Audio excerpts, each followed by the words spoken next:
یہ بیچارہ غریب تو ضرور دنیا والے کی نگاہ،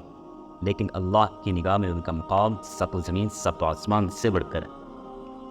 نماز آپ صلی اللہ علیہ وسلم کی آنکھوں کی ٹھنڈک ہے، یہ مجھے اور آپ کو پتہ نہیں ہے،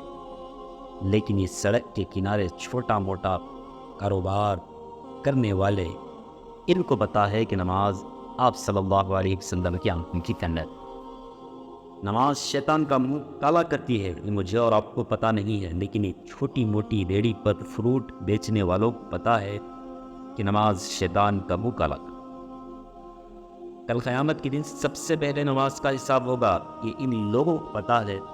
جو دنیا کی نگاہوں میں غریب نظر آ رہے ہیں، پھٹے پرانے کپڑے پہنے، لیکن مجھے اور آپ کو پتہ نہیں ہے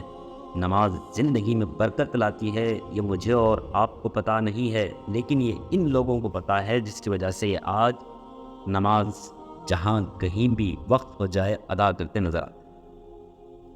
اللہ پاک مجھے اور آپ کو نماز کی اہمیت نصیب فرمائے اور اللہ پاک کے حکم کو پورا کرنے والا بنائے۔ یہ سارے کے سارے مناظر میرے اور آپ کے لیے سبق ہیں، اللہ اس حال میں بھی رکھ سکتا تھا، ریڑھی پر فروٹ بیچنے والا بنا سکتا تھا، سڑک کے کنارے چھوٹے موٹے کاروبار کروا سکتا تھا، لیکن اللہ جس حال میں ہمیں رکھا ہے، اگر ہم نے اپنے آپ کو سوچا کہ اللہ ہمیں کتنی بہترین زندگی دے کر، صحت دے کر دنیا میں زندگی گزار رہے ہیں، اسی لیے ہمیں چاہیے کہ اللہ کی ہر نعمت کو جان جان کر اس کا شکر ادا کرتے ہوئے، اللہ کے حکموں کو پورا کرتے ہوئے، نبی کی سنت پر عمل کرتے ہوئے زندگی گزارنے والے بنے۔ آخر میں